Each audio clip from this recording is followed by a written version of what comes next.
We tend to think about regulation, as you say, the FTC, the antitrust division, antitrust regulation, that sort of regulation. You say we should tax it. What's the advantage of that rather than just direct regulation? Well, the first thing we need to remember is that regulation often fails. We end up with either a system where regulators are captured by the firm, the industry that they're supposed to regulate, or you end up with regulation theater, where we're pretending to regulate, but where the regulators have no power. I think that's an approach we want to avoid if possible, and there are other options like using taxes to create incentives for firms to want to do the things that are better for society. So what kind of tax would that look like if you're a Facebook, if you're a Google? Well, we have to ask, where do we want to go? Market works well when people pay something, they get something back, and if they don't like what they got back relative to what they paid, they've got a choice to take their business elsewhere. So we want choice and we want transparency. The tax on digital ads creates an incentive to go back to a subscription model that many online firms use, where people know what they pay and then compare it to what they get back. The tax is also, I propose, one that could be progressive, so that you pay a higher tax if you combine two firms. And if you're lower, the total tax bill goes down if one big firm with an innovative new product spins it out as an independent firm. That progressivity creates the incentives to have many more firms and more choice. So, Paul, I want to be clear about this, because a lot of the evils, as people see them, evils right now, these companies, are things like bad speech, people tampering with our elections, invasion of privacy, using your private data in order to target advertising things. Your proposal would not eliminate that wrong. It would just limit its effect because the company wouldn't be as big. Isn't that right? Yeah, and it's really trying to go back to a system where we have real competition, because competition solves many of these problems. I mean, think back to the days of print journalism. There was competition between the Wall Street Journal, the New York Times, the LA Times, and the National Enquirer. So, you know, if you had a tinfoil hat crazy idea, you could go publish it in the National Enquirer. I suppose the Russians could have taken out ads in the National Enquirer, and there was no real problem there. And a place like the other major newspapers, they could decide to establish some integrity and some credibility in their reporting. The competition between all the outlets worked. What's worrisome now is that we're stuck with a situation where, you know, the only choice is something like the National Enquirer, with a few pages interleaved taken from other outlets. And it's creating opportunities for misinformation, and it's because we really only have one choice in critical parts of this market. So taking a look at just digital ads, for example, if we look at this Bloomberg terminal here, it's Google and Facebook looking at their ad revenue overall. They're obviously both in the same kind of trajectory. But if you take a look at Amazon, Amazon is also coming into the market, but it's still so small, yet Amazon in the retailing e-commerce world is a behemoth. How do you solve for that? I think it's important to take small steps, take one step at a time.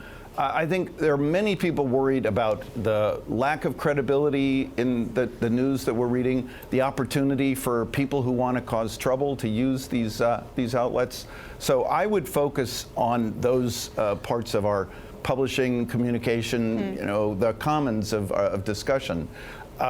There's some people who are worried that Facebook is a big competitor, just like Walmart's a big competitor. I'm less worried about that. And, you know, honestly, those, just like Walmart gave people some better service, Amazon gives people some better service. And if we have to decide to do something about that, let's address that later. And let's focus right now on the problems we have. Paul, in your piece, this is a way to fix this problem. It's also partly maybe an indictment, at least a criticism of the regulatory system we have in some respects now. You just referred to captive regulators. I know you're a pilot. You have a view about Boeing, for example. Even right now, we see crossing the Bloomberg, right at this moment, the VW's Porsche has been fined 535 million euros in the diesel probe over in Germany. Does regulation sometimes work, like in the diesel situation? Yeah. One of the things to remember is that if we have more competition and more firms, our regulatory system is more likely to work. Imagine there was a single worldwide auto firm, and the regulators found that this firm had been lying about the test results on emissions. you got a stark choice there. Are we going to put out of business the only firm that makes cars, or do we just kind of look the other way and let them continue to do what they're doing?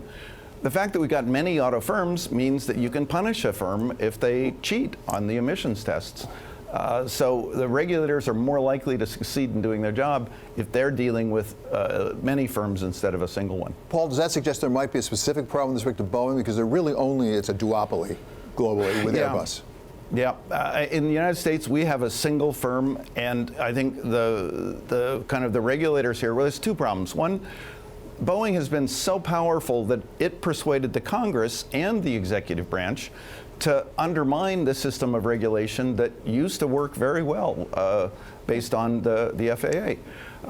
The other problem is now, having seen that there's some really very troubling issues that have emerged from the system of self-regulation that they wanted to put in place. There's a problem. How do we respond when this is the only firm that makes airplanes in the United States, and when it's such an important part of our exports? What has been the reaction to your proposal and getting out there and talking to people? And I bring that up because Mark Zuckerberg, for example, he has said in the past that he actually wants more regulation. He wants to update the rules for the internet, and we can preserve what's best about it, freedom of the people to express themselves, and for entrepreneurs to build all these new things. What's the reaction of the C-suite? Well, I think you should understand that Mark Zuckerberg's request for regulation as a sign of how bad the situation is that we've ended up with. I imagine you had, like, the National Enquirer was the only newspaper, and people at the National Enquirer were worried about, okay, like, how far do we go with the space alien story? And they said, well, let's have some regulators who kind of can help us so we don't have to let the comment threads have too much discussion about the space aliens. I think it's just a sign. We shouldn't even have to have this conversation about whether Facebook is censoring people or the government is censoring people. If we go back to many competing outlets with reputations for integrity or creativity, if we go back to that kind of world, we'll all be better off. Paul, one practical question. Is this national or global? Because one big difference from the days when Wall Street Journal was competing with the New York Times and the Chicago Tribune was those were basically national or even regional companies. These companies, Facebook, Google, these are truly global companies. Would this tax be imposed on global targeted ad revenue? Well, one of the advantages of focusing on revenue rather than income is that we know the jurisdiction in which a company collects its revenue. So, for example, in the United States, if New York State wanted to tax the ad revenue that a company receives for selling ads to consumers in New York State could tax that. If the United States wanted to tax the ad revenue that's generated from ads displayed to people in the United States, the U.S. could do it.